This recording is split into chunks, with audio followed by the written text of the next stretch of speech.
주치의를 부에나팍에 있는 닥터 존이라고 하는 분인데 참 많이 그 사무실을 방문을 했습니다.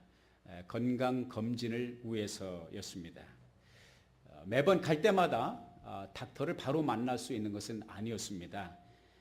여러 관문이 있죠. 먼저 들어가면 제일 신고를 해야 될 것이 리셉셔니스트 데스크가 있습니다. 거기서 내가 누군지, 또 환자 이름이 무엇인지, 만나고자 하는 사람이 무엇인지, 누구인지, 또 용건이 무엇인지 이런 것을 적습니다.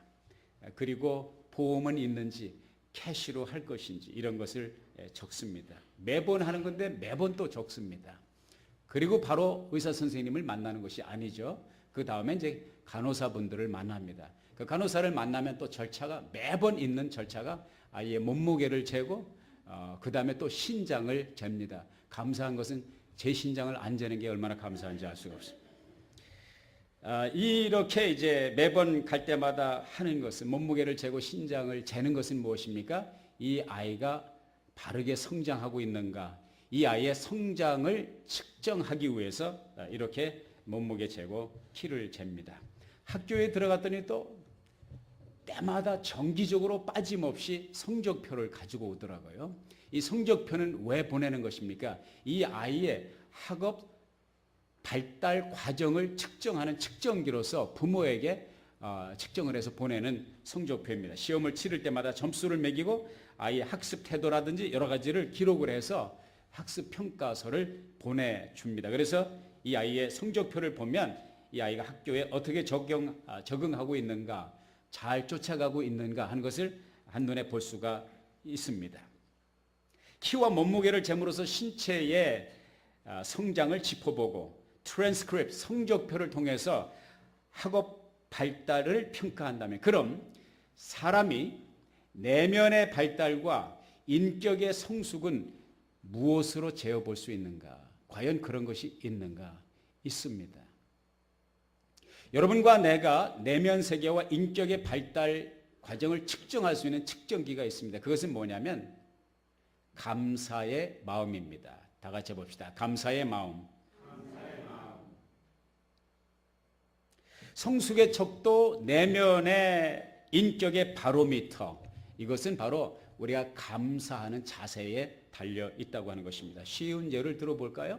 예를 들어서 어린 아이들은 감사라는 것을 잘 못합니다. 특별히 어린 아기들은 언어가 오직 하나입니다.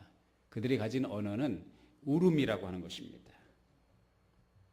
배고파도 울고 목마라도 울고 추워도 울고 더워도 울고 몸이 불편하면 하여간 울어 제칩니다. 그를 돌보는 부모님이 특별히 엄마가 버스 안에 있든지 전철 안에 있든지 아니면 관공서에 있든지 어느 곳에 있든지 신경 쓰지 않습니다. 자기가 불편하면 울어제치고 보채는 것을 우리가 잘 압니다. 애가 이제 보채기 때문에 이 부모님들은, 어머니들은 특별히 어디에 있든지 상관하지 않습니다. 이 아이를 위해서 젖을 먹이기 위해서 때와 장소를 가리지 않고 부끄러움을 무릅쓰고 모유를 수유한다는 것을 우리는 잘 알고 있습니다. 몇 년 전에 정확하게 2007년도 11월 7일 9일자 인터넷 신문 세계닷컴 혹은 세계일보라고 하는 인터넷 신문에서 어느 분이 이제 한 네티즌의 경험담을 이야기를 했습니다. 한 엄마가 전철을 타고 가다 아이가 이제 막 울어 제끼니까 아이가 얼굴이 시뻘개지도록 여가 핏발이 서도록 울어 제끼니 어떻게 먹여야 되지 않습니까? 그러니까 이제 그냥 전철 아닌데 거기서 모유를 수유를 했습니다. 그때 많은 사람들의 눈총을 받아. 여기가 어딘지 아니 사람 눈치도 없나? 이 사람이 이렇게 공공장소에서 이렇게 참 우리 눈을 어디다가 두라고 그러면서 많은 핀잔을 받았습니다. 그래서 이러한 어려운 그 엄마로서 어머니로서 힘든 부분을 이제 그 인터넷에 올렸습니다. 그것이 이제 하나의 모티브가 돼서 인터넷을 후끈 달구게 됐습니다. 그래서 이제 세계닷컴에서 인터넷 서베이 조사를 했습니다. 조사를 해서 모유 수유 공공장소에서 어머니가 아이에게 모유 수유를 하는 것이 바른 것입니까? 틀린 것입니까?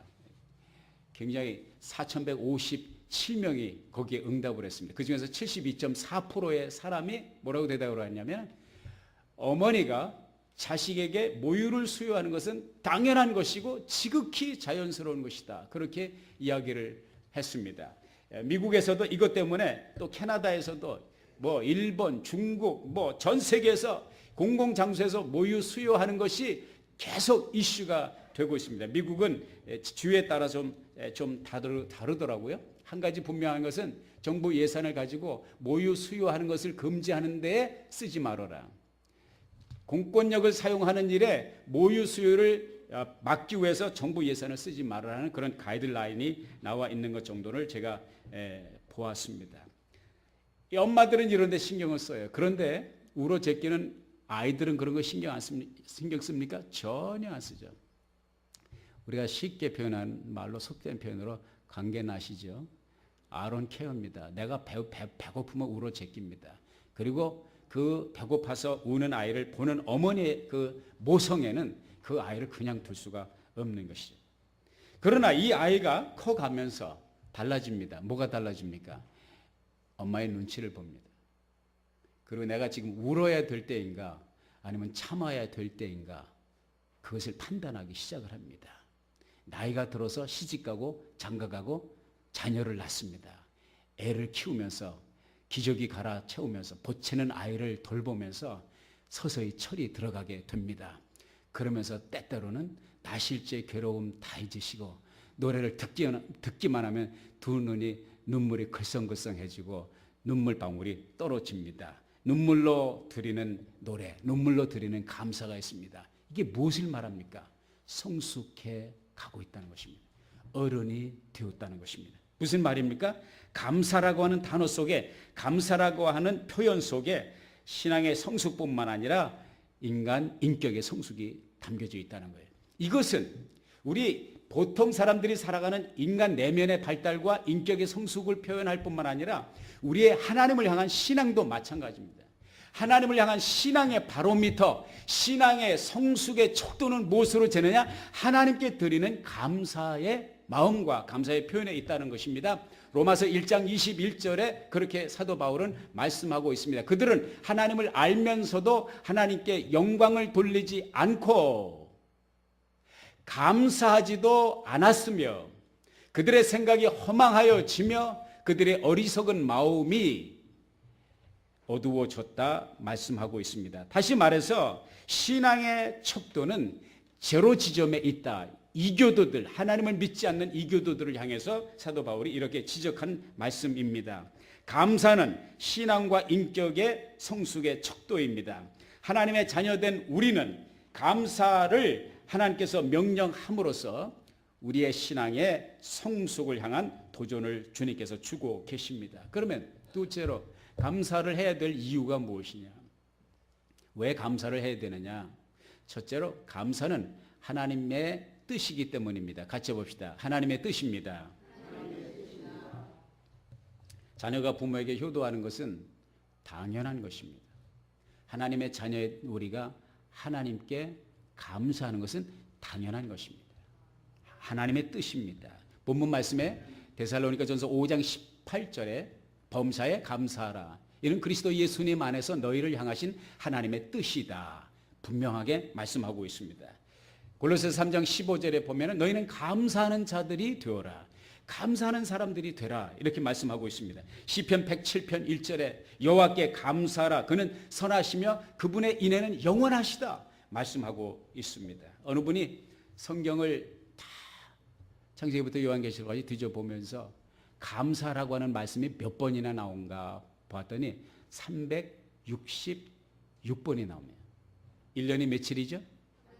365일. 366번이나 하나님께서 우리를 향해서 감사라고 명령하고 계시는데 그 이유는 뭐냐? 제 해석은 그렇습니다. 1년 내내 매일매일 감사도 모자랍니다. 그래서 또 한 번을 더했습니다. 할렐루야. 1년 내내 매일매일 감사의 삶을 살아서 하나님의 뜻을 성취하는, 하나님의 뜻에 순종하는 여러분이 될 수 있기를 주의 이름으로 도전을 드립니다. 두 번째로는 왜 하나님께 감사를 드려야 되느냐? 왜 감사의 삶을 살아야 되느냐? 감사는 우리 자신의 행복을 위해서, 우리의 삶을 풍요롭게 하기 위해서 감사의 삶이 필요하다는 것입니다. 브라이언 로빈슨이라고 하는 분이 그 박사님인데, 이분은 이제 몸과 마음을 치유하는 분야의 탁월한 전문가입니다. 그리고 정신심리학자, 의사이면서 베스트셀러 작가입니다. 25권의 책을 썼습니다. 이 전문 분야에 인간의 감정과 행동에 대한 25권의 책을 썼습니다. 이 브라이언 로빈슨 박사가 쓴 책 가운데 행복한 마음의 법칙, 이런 책이 있습니다. 그 책에 보면 그런 말이 있습니다. 인생은 마음으로 귀결되고 그 마음 먹기에 따라 달라진다.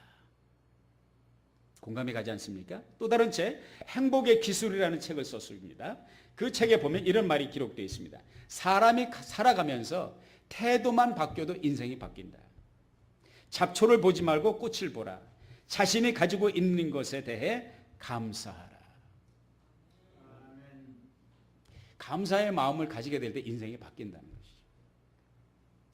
보아도 잡초를 보지 말고 그 잡초에 핀 꽃을 보라. 인생이 바뀌어질 수 있다는 것입니다. 데라야마 시니치로라고 하는 일본 분이 있어요. 그분은 신장암에 걸려서 항암 치료를 받다가 죽다가 살아났어요. 그분이 현재 일본에 있는 암 치료 전문가 271명에게 앙케이트 조사를 했습니다. 선생님은 암에 걸리면 항암 치료를 받으시겠습니까? 271명 가운데 270명이 no, 절대로 안 받습니다. 자기들은 환자들을 항암 치료를 하면서 자기가 암에 걸리면 자기는 절대로 항암 치료를 안 받는데요. 왜 그럴까요? 일본의 후생성의 관리가 이런 말을 했습니다. 항암제로 암을 치료할 수 없다는 것은 상식이다. 모두가 아는 사실이다. 그래서 물어봤어요, 사람들이. 그럼 어떻게 하면 암을 치료할 수 있습니까? 그때 이 관리가 하는 말이 암을 치료할 수 있는 방법은 하나밖에 없습니다. 감사와 웃음입니다. 할렐루야. 돈이 듭니까? 땀이 납니까? 수고롭습니까? 번거롭습니까? 감사하고 웃으면 암이 난다는 거죠. 이것을 실제로 증명하기 위해서 암 환자들에게 모아놓고 3시간 동안 희극배우를 동원해서 이 사람들을 웃겼어요. 3시간 동안 웃겼어요. 이건 박장대소 하면서 해피하게 웃었습니다. 3시간 웃고 나서 다시 검사실에 들어가서 진찰을 했습니다. 그 실험실에 진찰을 한 결과 그들의 몸에서 암세포를 죽이는 면역세포 NK세포가 평소보다 6배가 늘어났다는 것입니다. 이 항암제로 됩니까? 아니에요. 감사하는 마음, 웃음을 통해서. 타카하라라고 하는 암치료 전문의가 이런 말을 했어요. 화내고 고민하는 생활을 하면 암에 걸리고요. 항상 웃고 낙천적이며 긍정적이고 생기 있는 사람은 암에 걸리지 않습니다. 암에 걸리기를 희망하시는 분은 매일 화를 내고 매일 고민하고 그리고 웃지 마시고 항상 비극적으로 생각하시고 부정적으로 생각하시면 암에 걸리는데 전혀 지장이 없습니다. 웃어야 활성산소가 감소됩니다. 애기처럼 웃는데 그냥 웃는 거죠. 애기처럼 미치광이처럼 웃어야 됩니다. 이렇게 말하고 있습니다. 자, 지금부터 애기처럼 웃어보고 미치광이처럼 웃어봅시다. 다 같이 시작. 하하하. 그렇게 웃으려면 웃지 마세요. 이봉환 목사가 무슨 얘기를 해도 아주 성전에 들어올 때부터 굳게 결심하고 헌신한 사람이 있어요. 뭐예요? 결탄코 내가 웃지 않냐리라. 웃음을 찾느라고. 이런 분들은 암에 좀 더 가까이 접근할 수 있는 가능성이 상당히 다분히 있다는 것입니다. 여러분, 주님께서 뭐라 하세요? 어린아이 같이 되라. 어린아이 같이 되라. 여자들이 남자보다 더 오래 삽니까? 적게 삽니까? 오래 사는 이유가 뭔지 아십니까? 어떤 분은 독해서 그렇다고 그러는데 그런 것 같지는 않습니다. 집사님 말씀하신 대로 단순합니다. 여자들은 단순해요. 별걸 다 가지고 웃고 별걸 다 가지고 웁니다. 시시콜콜한 얘기를 가지고 전화를 3시간씩 귓바퀴에 땀이 나도록 전화를 합니다. 뭐가 그렇게 많이. 표현이 어린아이 같아요. 자유스럽습니다. 근엄한 모습, 거룩한 모습. 거룩하고 근엄한 것은 가슴 속에 있는 거지 얼굴 표정에 있는 것이 아닙니다. 얼굴은 어린아이처럼 항상 웃으면 됩니다. 그런 의미에서 옆에 사람 쳐다보시고 웃어보세요. 좀 웃어보세요.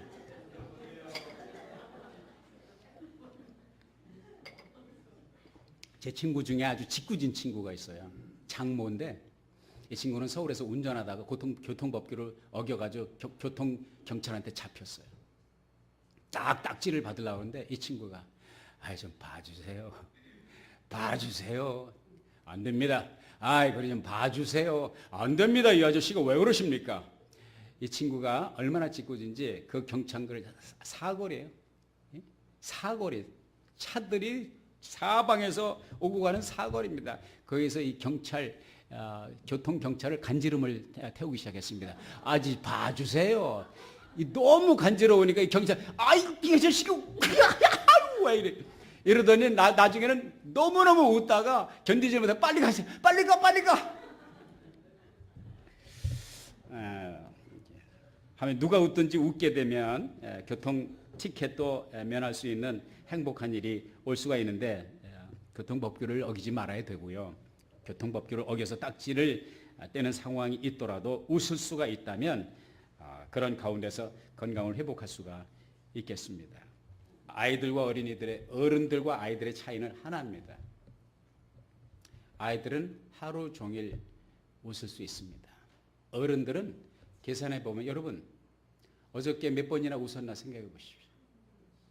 오늘 교회 올 때까지 몇 번이나 우셨습니까? 조금 아까 웃는 거 말고 여기 올 때까지 몇 번이나 웃으셨습니까? 아마 어쩌면 대부분이 한 번도 우셨습니까? 이 웃음이 사라지면서 그 빈도수에 따라서 오는 현상은 하나 있어요. 이건 뭡니까? 몸이 굳어지는 거예요. 여러분의 입가에서 여러분의 얼굴 표정이 굳어지면서 얼굴과 입가가 굳어지는 것이 아니라 손발이 굳어진다는 거 아십니까? 그리고 세상을 떠나기 전에 사람은 웃을 수 없습니다. 이걸 아시기 바랍니다. 손발을 부드럽게 하는 것은 여러분의 입가에 여러분의 얼굴 표정에 있을 수 있다는 것을 생각하시고 많이 웃는 여러분이 되시기를 주의 이름으로 축복합니다. 일주일 내내 웃는 비결 내가 언젠가 말씀드렸죠. 일주일 내내 웃어야 됩니다. 월요일에 웃어야 됩니다. 월요일은 원래 웃는 거기 때문에 웃어야 됩니다. 화요일에도 웃어야 됩니다. 화요일에는 화사하게 웃어야 되기 때문에 웃어야 됩니다. 수요일은 웃어야 됩니다. 왜냐하면 수수하게 웃어야 되기 때문에 웃어야 됩니다. 목요일은 목청이 터져라고 웃는 거지. 금요일 날은 금방 웃고 또 웃어야 되기 때문에 웃어야 돼. 토요일 날은 토실토실 웃어야 되기 때문에 웃어야 돼. 일요일은 일마다 때마다 웃어야 되기 때문에 웃습니다. 웃지 않을 일이 어디? 이 세상에 웃을 일이 가득합니다. 할렐루야. 결론이 뭡니까? 병이라고 하는 것은 마음이 만들어낸다는 거예요. 마음을 바꾸면 병도 나을 수가 있다는 거예요.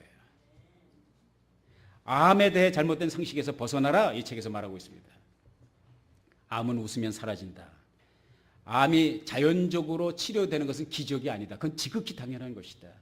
암을 이길 수 있는 힘은 밖에 있는 것이 아니라 안에 있는 것이다. 작가는 말해주고 있습니다. 이 모든 것을 종합해 보면 한 가지입니다. 한 가지 단어에 귀결돼요. 무엇입니까? 감사하는 마음입니다. 우리 옆에 분에게 무조건 표현해 봅시다. 감사합니다.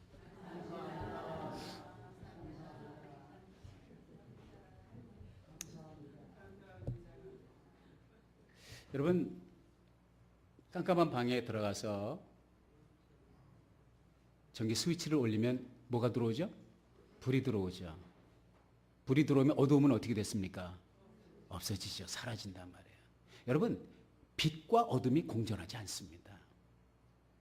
아무리 어둠이 치를 것 같아도 빛에 전기불 스위치를 올리면 어둠은 사라집니다.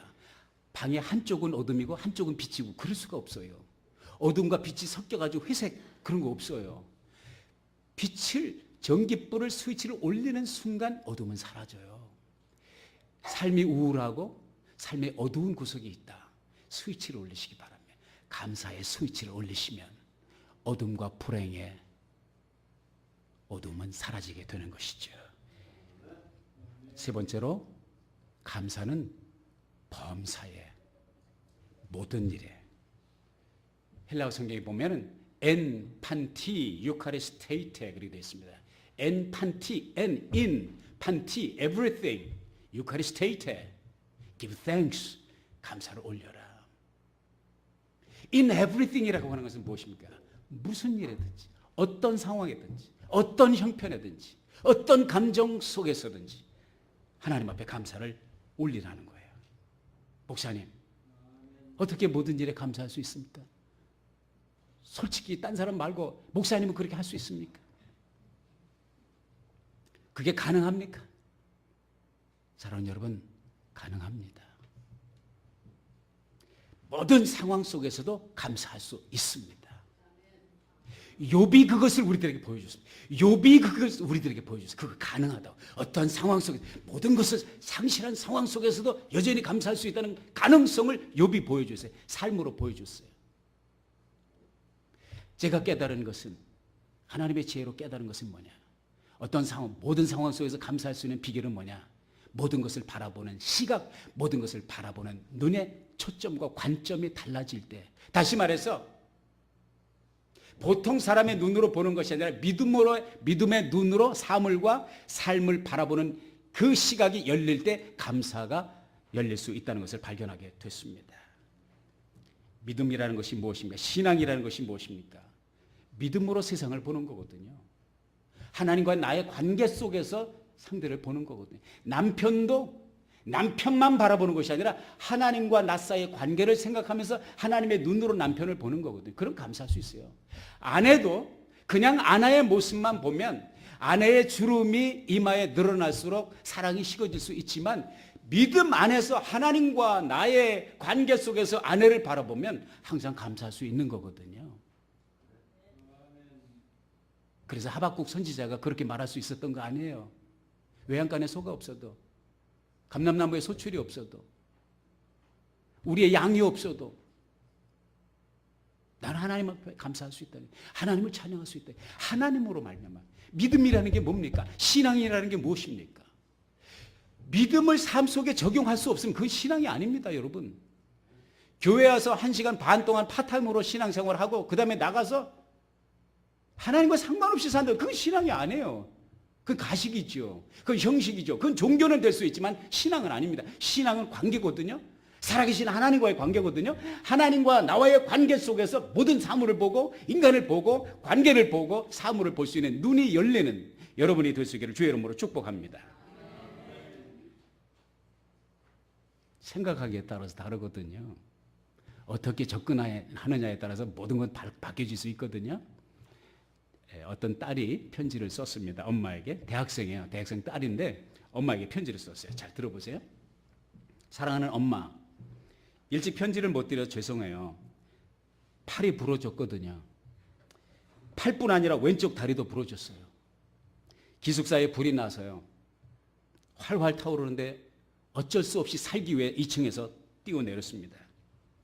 학교에 있는 봉사센터에서 일하는 젊은 남자가 기숙사에 불이 붙은 것을 보고 911에 연락을 해서 소방국에서 그래도 빨리 와서 진화 작업을 했어요. 저는 병원에 실려갔고 그곳에서 3일간 묵었습니다. 학교 봉사센터에서 일하는 젊은 남자가 매일 병원에 있는 나를 찾아와 방문해 주더라고요. 기숙사가 다시 들어가 살 수 있는 상황이 되려면 여러 날이 걸린다고 합니다. 어쩔 수 없이 저는 그 남자가 오퍼하는 대로 그 집에 들어가서 며칠 살기로 그 집으로 이사를 들어갔습니다. 너무 친절하게 잘해주세요. 그리고 엄마 한 가지 고백할 게 있습니다. 저 임신했어요. 그리고 우리 결혼하기로 했어요. 그이가 이혼 수속이 끝나는 대로. 갈수록 태산이에요. 집에 별일 없으시죠? 저도 잘 있어요. 기회가 되면 다시 편지 쓸게요. 이 편지를 읽은 엄마의 마음이 어떻겠습니까? 억장이 무너지죠. 땅이 꺼지라고 한숨 쉬죠. 한숨을 쉬면서 마지막을 보니까 사랑하는 딸 수지 이렇게 썼는데 그 밑에 뭐가 적혀 있더라고요. 뭐를 PS라고 썼어요. 추신. 뭐라고 썼냐? 엄마, 위에 쓴 모든 것은 사실이 아니에요. 제가 꾸며 쓴 거예요. 근데 저 이번에 시험 본 거 사회 과목 C학점 받았거든요. 화학 과목 F학점 받았어요. 빵점 받았어요. 그래도 위에 적은 것들이 사실이 아니니 감사한 일이죠. 모든 것을 새로운 각도에서 보시기 바랍니다, 엄마. 시험 점수가 너무 나빠가지고 엄마한테 꾸지람 들을까봐 그 꾸지람을 면하기 위해서 일종의 꼼수를 부린 건데 그 안에 지혜가 있는 것 같습니다. 그 안에 교훈이 있어요. 그 딸이 말한 대로 어떤 각도에서 보느냐에 따라 금방 불행했다, 금방 행복해졌다. 사실은 똑같아요. C학점과 F학점이.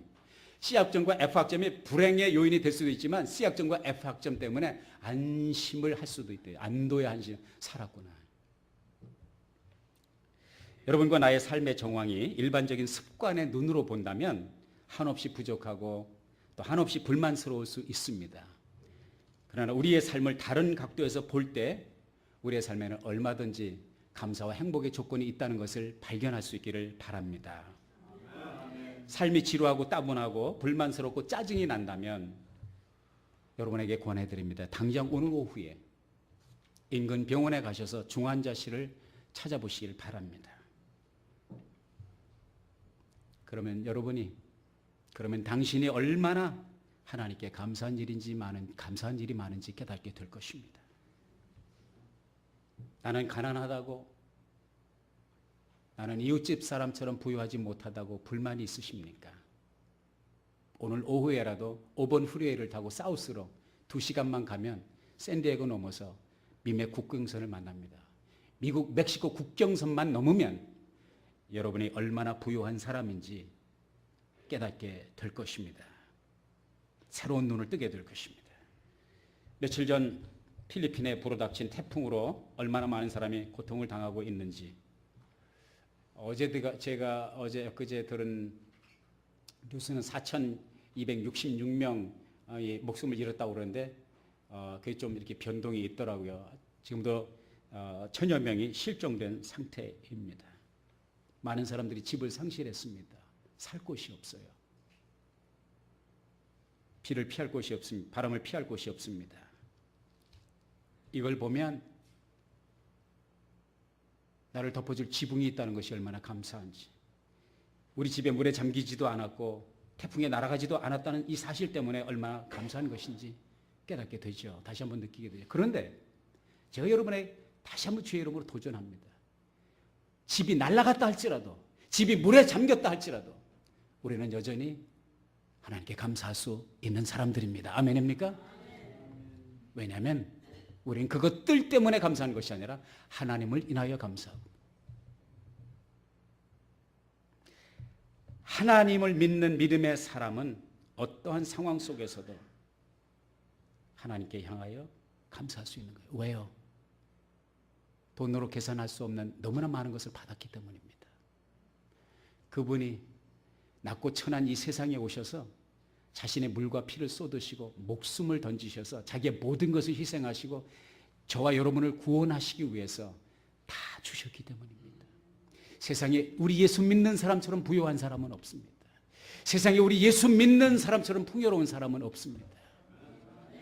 하박국의 신앙, 욥의 신앙을 가질 수 있기를 주님의 이름으로 축복드립니다.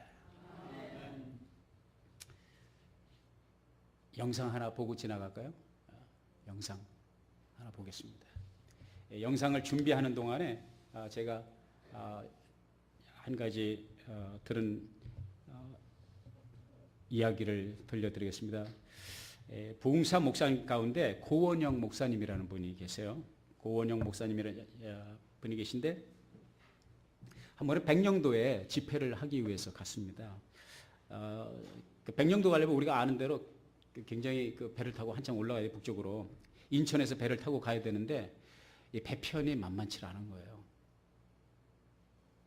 배는 작은데 탈 사람이 너무 많은 거예요. 정원에 2배나 되는 사람이 몰려드는 거예요. 목사님은 이 배를 타고 가야 되는데 아수라장이 됐어요. 서로 타려고 하니까. 이 배는 떠날 수 없어요. 너무나 많은 사람이 매달리니까. 그래서 어쩔 수 없이 경찰들이 곤봉을 들고 나타났습니다. 고원영 목사님이 타는 고원영 목사님이 타는 것을 공봉을 들은 경찰이 갈아먹고 고원영 목사님은 가야 되니까, 왜? 집회 약속이 있으니까. 실갱이를 하는 와중에 이 목사님이 그만 바다에 떨어져요. 인천 앞바다에 떨어졌어요. 가방을 든 채로 떨어졌어요. 완전히 그냥 물벼락을 맞으신 거죠. 다행히 경찰이 물에 빠진 목사님을 건져냈어요. 건져내고 인근에 있는 여인숙, 민가 여인숙을 소개해주고 다음 배편을 사용하라고, 이튿날 배편을 사용하라고 말씀을 드렸습니다. 우리 목사님 얼마나 속이 상했겠습니까? 집회를 가야 되는데 약속을 오늘 저녁부터 집회인데 못 간 거 아니에요. 얼마나 가슴이 답답합니까? 원망이 가득한 마음으로 그 여인숙에 가서 속옷은 불에 말리고 양말은 부뚜막에다가 올려놓고 양복은 세탁소에 맡기고 처량하게 그 밤을 심기가 불편하게 지내고 있는데 한밤중에 노크 소리가 들렸어요. 이 밤중에 누구세요? 경찰입니다.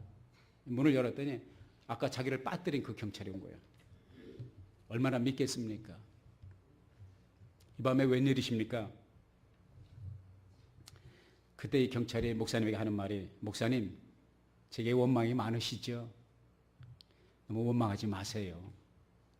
목사님이 하시는 말씀이, 원망하지 않게 됐어?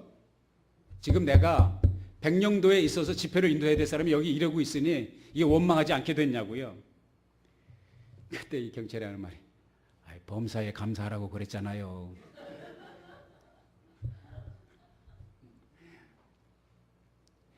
약 올리는 겁니까? 뭡니까 이거? 감사해야죠. 이 목사님 더 화가 났어요. 그때 이 경찰이 하는 말이, 목사님, 그 배를 못 타신 것을 감사하셔야 됩니다. 왜요? 그 배가 가다가 해주 앞바다에서 파손이 돼서 침몰이 됐습니다. 한 사람의 생존자도 없습니다. 너무나도 충격을 받은 이 고원영 목사님, 그 자리에서 무릎을 꿇고 하나님 앞에 회개하며 기도했습니다. 내가 그 배를 탔다면 이 세상에 없었을 뻔했는데 하나님 나를 건지시기 위해서, 내가 물에 빠져서 기분이 나빴지만, 물에 빠져서 고생이 됐지만, 내가 물에 빠졌기 때문에 내가 살았다. 할렐루야. 로마서 8장 28절 잘 아시죠? 하나님을 사랑하는 자, 곧 그 뜻대로 부르심을 입은 자들에게는 모든 것이 합력하여 무엇을 이룬다고요? 선을 이룬다. 불행이라고 생각하는 것이 어떤 관점에서 보느냐에 따라서 불행이 아닐 수도 있어요. 힘든 일이 어떤 관점에서 보느냐에 따라서 축복이 될 수 있습니다.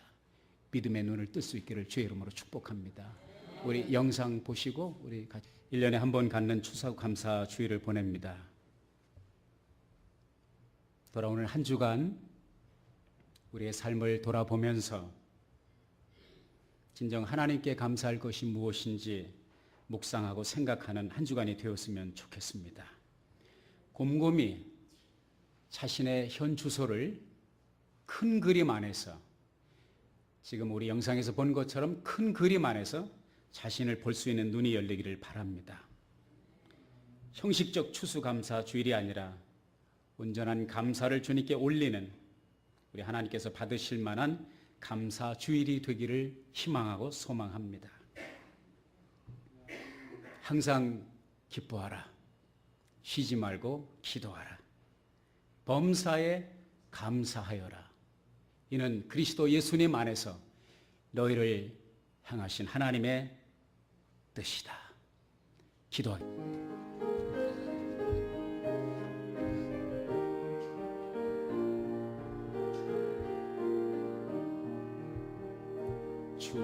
주께 두 손 모아 비나니 그 신 은총 베푸사 밝아오는 이 아침을 환히 비춰주소서.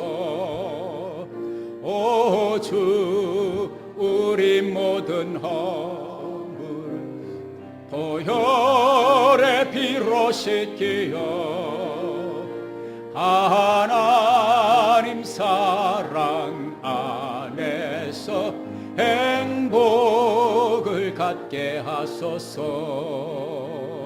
서로 믿음 안에서 서로 소망 가운데 서로 사랑 안에서 손잡고 가는 길. 오 주 사랑의 종소리가 사랑의 종소리가 이 시간 너를 모두를 감사하게 하여 주소서. 지금은 우리